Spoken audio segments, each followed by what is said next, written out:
Hello dear student, कैसे हैं आप लोग। उम्मीद करता हूं मेरे प्यारे स्टूडेंट आप सभी लोग बहुत बढ़िया और बहुत अच्छे होंगे। हम लोग फिजिक्स का ध्यान रखना, 2-3 दिन से वीडियो नहीं आ रहा था, मैं उसके लिए क्षमा चाहूंगा। ठीक है, हम लोग विमी सूत्र के पहला अनुप्रयोग पढ़ चुके, पूरा क्वेश्चन पूरा पढ़ा दिया हूं।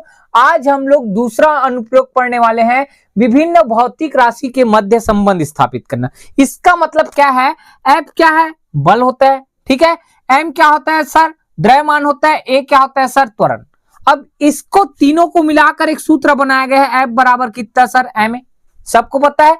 तो बल क्या है, एक क्या है भौतिक राशि है, द्रव्यमान क्या है एक भौतिक राशि है, और एक क्या है, एक त्वरण है। और तीनों मिलाकर ध्यान रखना इसमें संबंध दर्शाया गया है। इसी प्रकार मेरे प्यारे स्टूडेंट फिजिक्स में इतने सारे सूत्र हैं जिसको ध्यान रखना किसकी सहायता से, विमी सूत्र की सहायता से उसको सिद्ध किया जा सकता है। ठीक है, तो कौन कौन से क्वेश्चन को अपने 11वीं में अपने को सिद्ध करके दिखाना है। मात्र 3 क्वेश्चन पढ़ना है मेरे प्यारे स्टूडेंट, 3 क्वेश्चन से आपको ज्यादा नहीं पढ़ना है। ठीक है, तो आपका 11वीं के हिसाब से बता रहा हूं मेरे प्यारे स्टूडेंट। तो पहला क्वेश्चन, ठीक है, पहला क्वेश्चन भाई क्या है सर, पहला क्वेश्चन आपको ध्यान रखना स्क्रीन पर इस साइड दिख रहा होगा। पहला क्वेश्चन आपको उसी को यहां पास हिंदी में लिखना पड़ेगा। क्या है, मैं जानबूझकर नहीं लिख रहा हूं क्योंकि टाइम थोड़ा सा ज्यादा ले लेता है हिंदी लिखने में।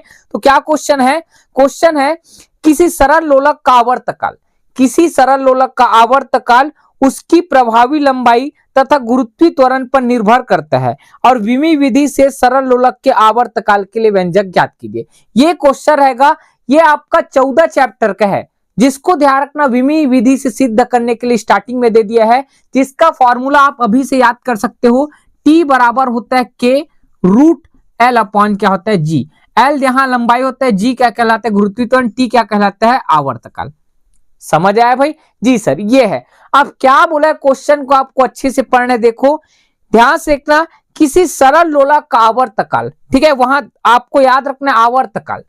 ठीक, तो आपको ध्यान रखना डायरेक्ट मैं हल करूंगा, क्वेश्चन लिखने के बाद आप हल करेंगे। ठीक है, क्या लिखेंगे हिंदी में, हल।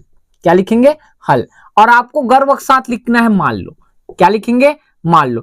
क्वेश्चन को पढ़ते जाओ, किसी सरल लोलक का आवर्तकाल उसकी प्रभावी लंबाई तथा गुरुत्वीय त्वरण पर निर्भर करता है। मतलब क्या बोला जा रहा है, आवर्तकाल जो है क्या है, आवर्तकाल जो है लंबाई और गुरुत्वीय त्वरण पर क्या करता है, निर्भर करता है बोले। तो कौन निर्भर करता है, आवर्तकाल को टी से दर्शाना है, और निर्भर करता है क्या है, निर्भर करता है किस किस पर निर्भर करता है, लंबाई पर निर्भर करता है, गुरुत्वीय त्वरण। लंबाई को ध्यान रखना है एल लिख रहे हैं, गुरुत्वीय त्वरण को जी लिख रहे हैं। ठीक, तो जिस जिस पर निर्भर करता है उसको इस अनुक्रमणपाती चिन्ह के इस पार लिखा जाता है। ठीक है, कौन निर्भर करता है, टी। मतलब आवर्तकाल जो है वो लंबाई और गुरुत्वीय त्वरण पर क्या करता है, निर्भर करता है। जो जो निर्भर करेगा मेरे प्यारे स्टूडेंट उसको अनुक्रमणपाती चिन्ह के इस पार लिखना है। सिद्ध करने का तरीका है, अपने को ये सिद्ध करना है तो ठीक है। और इसके घात में तो कुछ नहीं है, तो ए माना जाता है, और इसके घात में क्या बोलते हैं, बी। ए को बोलते हैं विमाएं, बी को भी बोलते हैं विमाएं। एल की विमाएं क्या है, ए। जी की विमाएं क्या है भाई, बी है। स्मॉल में है ना दोनों। ठीक है, अब यहां से ध्यान रखना मेरे प्यारे स्टूडेंट, यहाँ अनुक्रमणपाती चिन्ह को हटाओगे तो के आएगा एक कांस्टेंट राशि, और एल की घात ए और जी की घात कितना आएगा, बी। इसको समीकरण क्या मानेंगे, एक। क्या मानेंगे, एक मान सकते हो भाई। और नहीं मानना है तो एक बार और क्या कर लेना, जैसे मैं बता रहा हूं ऐसे कर लेना। क्या करेंगे, यहां पास जहां क्या लिखेंगे, जहां टी क्या कहलाता है मेरे प्यारे स्टूडेंट, आवर्तकाल। क्या है, आवर्तकाल। ठीक है, एल क्या है, एल क्या है, प्रभावी लंबाई, प्रभावी लंबाई। ठीक है, एल क्या है, प्रभावी लंबाई। जी क्या है, गुरुत्वीय त्वरण। क्या है, गुरुत्वीय। ठीक है, गलत लिखा गया ना, क्षमा चाहूंगा भाई। गुरुत्वीय त्वरण क्या है, गुरुत्वीय त्वरण। ठीक है, और क्या है, ए एंड बी, ये क्या है, नीचांक बोल सकते हो या विमाएं बोल सकते हो। ठीक है, तो मैं आप लोग को लिख दूं डायरेक्ट, घातांक है या विमाएं है। ठीक है, विमाएं। ठीक, या नीतांक भी लिखोगे वो सही है। ठीक है भाई, पहले बता रहे ए एंड बी क्या है, विमाएं है या नीतांक है, जो भी बोलना है बोल सकते हो। ठीक है, आगे अब मेरे प्यारे स्टूडेंट यहां से अनुक्रमणपाती चिन्ह हटाओगे तो एक कांस्टेंट राशि आता है के, तो क्या आएगा बराबर में के L की घात A और G की घात क्या आएगा B। इसको समीकरण क्या मानना है 1। अब हम लोग ध्यान रखना सभी का विमी सूत्र रखने वाले हैं, तो विमी सूत्र रखने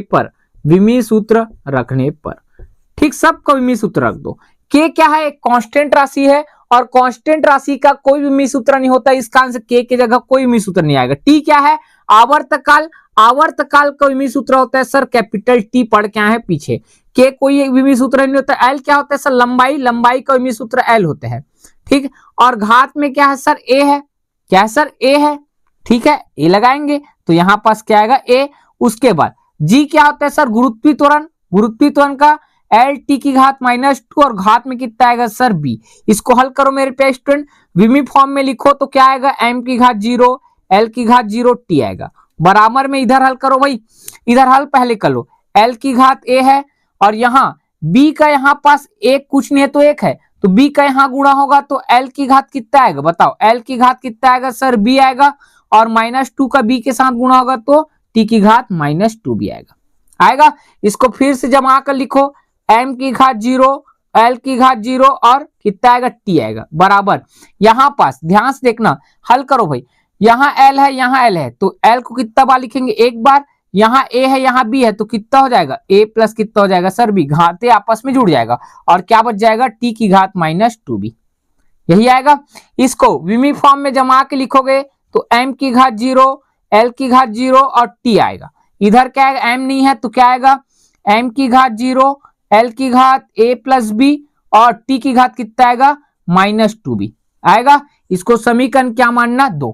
क्या कैमरे में दिख रहा है, मैं एक बार चेक करता हूं, ठीक है भाई जी, सबको दिख रहा है भाई। आगे इस साइड हल करें मेरे प्यारे स्टूडेंट, जी सर आप ही हल कर दो, हम क्या बताएं आपको, आप तो टीचर हो। अरे भैया आप लोग ध्यान रखना, सपोर्ट कर रहे हैं तभी ध्यान रखना, हमारे चैनल पूरे छत्तीसगढ़ के, पूरे भारत देश के हर एक बच्चे के पास जा रहा है, ठीक है। आगे हल करते हैं। अब क्या करने वाले हैं, तो ध्यान रखना समीकरण किधर सर, समीकरण दो में या दो के दोनों पक्षों में MLT के घातों की तुलना करने पर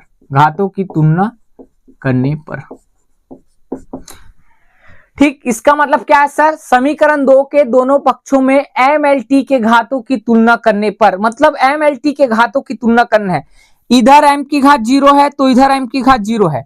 अगर ध्यान रखना 0 बराबर 0 आ गया, 0 बराबर 0 आ गया, m की घात 0 है और इधर m की घात 0 है तो 0 बराबर कितना आएगा 0, क्योंकि घातों की तुलना करना है ना, तो 0 बराबर क्या आएगा 0, तो 0 बराबर 0 आएगा तो कोई मतलब नहीं है, ऐसे आएगा ना 0 बराबर 0 तो घात की तुलना है, m वाले का घात क्या है भाई, इधर भी 0 इधर भी 0, तो 0 बराबर कितना आएगा 0, तो उसको कोई मतलब नहीं है, ठीक है। इधर L की घात 0 है, L की घात 0 है, इधर L की घात क्या है A प्लस B है, तो क्या मैं A प्लस B बराबर, ध्यान से देखना, A प्लस B बराबर 0 लिख सकता हूं, लिख सकते हैं ना भाई। इधर ध्यान रखना 0 है घात में, इधर क्या है L की घात में A प्लस B, तो A प्लस B बराबर क्या आएगा 0, और इसको समीकरण मान लेना कितना 3, ठीक आएगा। आगे इधर t की घात कुछ नहीं है मतलब 1 है, उधर t की घात कितना है -2b, तो क्या -2b बराबर, ध्यान रखना मैं 1 लिख सकता हूं, इसको समीकरण क्या मानोगे 4। ऐसा क्यों कर रहे हो सर, समझ नहीं आ रहा है मेरे प्यारे स्टूडेंट। हमारा मेन उद्देश्य क्या है, a और b का मान निकालना। यहां पास a और b दिख रहा है, इस a और b का मान निकालना हमारा मेन उद्देश्य है। अगर इस a और b का मान निकालेंगे तो हम लोग को जो सिद्ध करना था वो आ जाएगा, ठीक है। तो कैसे निकाले सर a और b का मान, तो समीकरण 4 से देखो, समीकरण कहां से 4 से, समीकरण 4 से क्या करने वाले, ध्यान से देखना, यहां पास -2 को मैं इसके नीचे लाऊंगा तो b बराबर कितना आएगा भाई, b बराबर आप ही बताओ, 1/, कितना आएगा -2, और क्या इसी को जमा कर ऐसा लिखा जा सकता है सर -1/2 लिखा जा सकता है, जी सर ये लिखा जा सकता है बिल्कुल। तो देखो a और b का मान निकालना था जिसमें b का मान आ गया, ठीक। अब क्या कर सकते हैं सर, इसको समीकरण नया मान लो 5, समीकरण 3 में, कहां सर, समीकरण कितना 3 में, या 3 से डायरेक्ट लिख लो, क्या है 3 से क्या करेंगे, b का मान -1/2 रखेंगे तो यहां a प्लस b का मान -1/2 बराबर में 0, -1/2 उधर जाएगा तो a बराबर कितना आ जाएगा 1/2, और इसको समीकरण कितना मानना 6। अब ध्यान से देखना मेरे प्यारे स्टूडेंट, हमारा उद्देश्य था ए और बी का मान निकालना।